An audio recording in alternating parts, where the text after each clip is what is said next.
It just gave me a reason to want to kick his ass more. I mean, you know what I mean? Like, I always go in there, I try to envision a reason that is going to get me mad enough to really want to hurt someone, and that definitely gave me a good enough reason. What did you say to him at the weigh-in? It seemed like you guys had an exchange yesterday at the ceremonials. I told him he's going to pay twice for it. He's going to pay in the cage, and he's going to pay me from his purse. So I did. He paid for it. I popped his arm, so he did that, and then I get 20-40% of his purse. So it's part of the game. It's just the thing that really bothers me about that is the lack of discipline. That's something I pride myself on.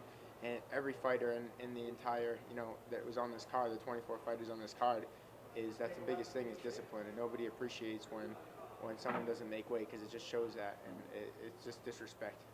Did that make it kind of it seemed like it ended up getting personal, but I wasn't sure if it was because like some of the stuff he said beforehand, like, hey, Boston Strong, you're down in Florida, if it was that, or if it was when he missed weight, that's when it got personal. No, it's always personal when I'm fighting. I mean, I'm going in there to take the guy's head off, and I make that very clear every time I fight. But the fact that he missed weight is it's just disrespectful, and I don't fall for that, and I made him pay for it tonight. Did you know you'd be able to submit him? I mean, that's pretty impressive. That's kind of his game, right? No, that's my game. I'm a black belt in Brazilian Jiu-Jitsu on the Charles McCarthy, Ricardo Laborio at American Top Team. I'm the best Jiu-Jitsu guy in the division, the best Jiu-Jitsu guy, featherweight in the world. So anybody that wants to try me, let's go.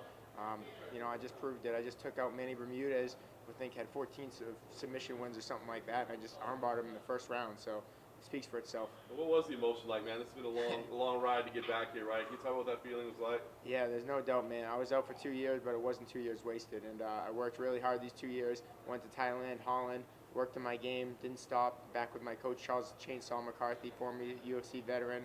And they call him Chainsaw for a reason. He takes people's arms and limbs off, and I learned from the best. First submission victory since January of 2015. Is there a weight off your shoulders just getting that finish and not going the distance like some of those fights? Yeah, especially. I'm back to my ways, man. I mean, I had 8 first-round finishes coming into this fight. I started my fight career with 9 first-round finishes, and that's how I started. I was 9-0, and then they put me against top 10 Dennis Seaver on 5 days' notice. I had to cut 35 pounds, and I flew to Sweden and Europe to fight their best guy, and it was a little bit early in my career, but this is 4 years later, and this is the strongest, best version of Boston Strong, and I'm back. Still undefeated in Boston to do it in the Garden. How does that feel? It's amazing. 3-0 in the Boston Garden, 8-0 in New England, 5-0 under the CES banner. This is the best feeling in the world. This is what I worked so hard for. This is the moment I envisioned when the doctor told me that it was improbable that I would come back and make a return. So I'm title chasing.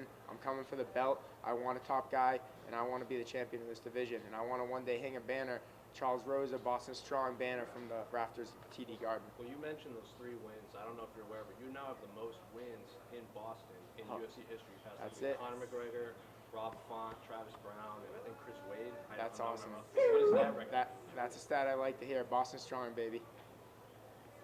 I'm said, back. You said you had the best jiu-jitsu in the division, but I think a lot of people are going to bring up Chrome Gracie in that. I don't know if you saw his last performance. What did you make of it? Yeah, I don't think it was very impressive, and this, unfortunately for him, this isn't jiu-jitsu.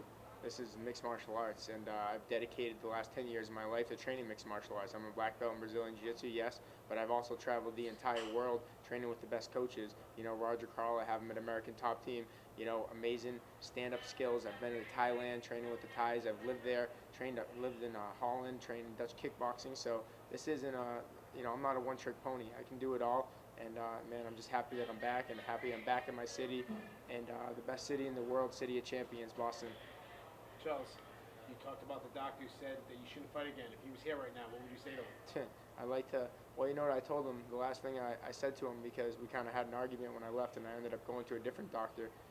I told him I'm going to come back and I'm going to put the belt in your desk one day. And we had it out. I had an argument with the doctor because just some misunderstandings and some things that he was saying to me that I didn't like. And, that's what I said to him. That was the last words I said to him, and I plan on doing that. I know you said you were very upset about Manny missing weight. Yeah. But he's a New England guy, you're a New England guy. He lost 2 in a row. If you could give him some advice, what would you say? I would say start getting some discipline, That's what mixed martial arts is all about, discipline. So I don't respect people that aren't disciplined in the sport. Maybe he hasn't learned it. Maybe he wasn't raised like that as a kid, and I was. So it's easy for me to say that's how I was raised. I was raised to never give up. I was raised with discipline, and I was, that's something that I follow. But I think for him that he needs to get back to being disciplined. I think he'll have a much better career and a much better life. overall. How do you feel right now, Charles? I mean, obviously you feel great about the win, but physically, coming off the layoff, getting a win like that, how do you feel physically like right now? I feel amazing. It's just it's all the hard work pays off. It was just I'll never forget when I went to the doctor's office that day and he told me, he told me that I should hang up the gloves. The doctor said I should hang up the gloves. And I said, is it impossible? Can I not never fight again? He said it's improbable. It's not impossible. And the second that he said that, I knew that I was going to fight again. And I was dreamed about this moment for the last 2 years, every single day. Real dreams all the time. And that's what pushed me and that's what motivated me to have this moment. And it's here, and I couldn't be happier. Is this the most, the win that feels the best at this point? I mean, you look like you're getting a little bit emotional right now. Does it feel better than any other one you've had in your career? Yeah, 100%. This is the best one in my career, especially taking out a guy like Manny, who's an amazing submission specialist. He was on a 14-fight win streak at one point in his career, taking out the top guys in New England, and I just showed who the baddest motherfucker in Boston is, Charles Boston Strong Rosa. Clearly it didn't affect you, but is ring rust a real thing? Did it take at least a few seconds for you to feel your timing was there? Tell us how it felt. You tell me. I finished the guy in the first round. I don't think I could have done possibly any better, but I also had a layoff before I fought my last one. But no, man, that's just stuff's all mental. Same when I fought Yair Rodriguez. I fought him in Mexico City. They were talking about the elevation, how it's going to affect me, and how I need to get there and do my training camp there. But all this stuff is mental, and I'm mentally strong.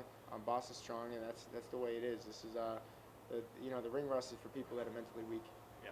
On the flip side, would you recommend maybe to fighters that instead of trying to fight so often, I know everyone needs a paycheck, but maybe giving your body a chance to rest and recover might be a good thing? Yeah, for me, it was definitely a good thing. I could just feel it in my joints and my body.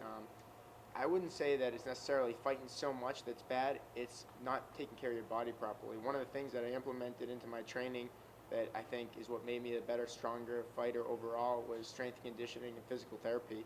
I dedicated the last 2 years, literally for the first year of my rehab, I went to physical therapy twice a day, almost every single day, obviously besides the weekends because they were closed. And I'd never seen a physical therapist, and the doctors thought I was kind of crazy. They didn't say it to me. They opened me with open arms, but I could see by the look in their eyes, like, oh, you're back again? Like, you were just here this morning. They, and I'm just happy that I'm back, and, they know it's real. I do want to give them a shout out, at the Florida Back Institute. They really worked. David Adelman, Dr. Nate Lowen, Dr. Gelb, these are the doctors that really, opened their arms to me and were able to get me in there and able to allow me to go there every day, because obviously that stuff's expensive. So they sponsored me pro bono, and I was able to go there and get back to 100%. What's next? Next, I'm title chasing. I'm coming for the belt. That's what I'm in this for. I'm not in this just for a paycheck. I'm not in this just for fun to say I'm a UFC fighter, to just train. This is what I love to do, and the reason I got into this was a champion. I've been a champion at that was my goal. As an amateur, I was a champion. I won six world titles, and I'm coming for the UFC, the one that matters the most. Are you looking early next year, I would think? I'm looking, man, I would love to get on December 7th card with my big bro, Walter Big Ticket Harris, dude. Like, he's fighting in the nation's capital in Washington, D.C., main event against Overeem. And, I want to come for the #1 spot. And anybody that's willing to fight me, that's going to put me in there, let's go. I'm ready. I want to be in the car with my big bro, Walter Big Ticket. Are you going to keep yourself ready in case they don't put you on it, but, all the time someone gets hurt, someone pulls out, would you be ready? I'm always ready. I live by stay ready, so you don't have to get ready. That's the way it goes. You mentioned you're in this for the title shot. You just beat a guy that was ranked not too long ago. How long of a timeline do you think you're in that situation? I think I'm right there. All my only losses were in the UFC, and they were the top 10 guys. Yair Rodriguez. I beat Yair Rodriguez. You go back and watch that fight. I lost a split decision to him in his hometown in Mexico, and I don't agree with it. Of course, everyone thinks, oh, you won and lost, but go back and watch that fight. It speaks for itself. And then obviously the first one at short notice against Dennis Seaver wasn't, like I said, I don't make excuses, but I think now the times my luck's about to change. That was 4 years ago. I was a different fighter. I'm the best fighter I've ever been. I've been working so hard. I got my coach Roger Carl really mixing up, my stand-up skills. I didn't have the stand-up skills. I had my jiu-jitsu skills when I came to the UFC from Charles McCarthy. I had vicious submissions and awesome stuff like that. But he lined me up with the right people to get my stand-up skills the same. Like I said, I've been to Thailand, I've been to Holland. Now I got my, mixed martial arts striking coach Roger Carl from American Top Team, and I train at the best gym in the world with the best guys, and I know what my skills are. So I'm so excited right now just because I know where I'm at, and I know where I'm going to be. I'm going to be the champion of the featherweight division. Anyone specifically you got in mind, or just anyone top 15 you want someone? There's anybody. I mean, you put me with anybody. Anybody that's in my way for the title run, I'm going right through them. Just like I flew through Bermuda today. Flew right through Bermuda, and I'm coming for the next guy.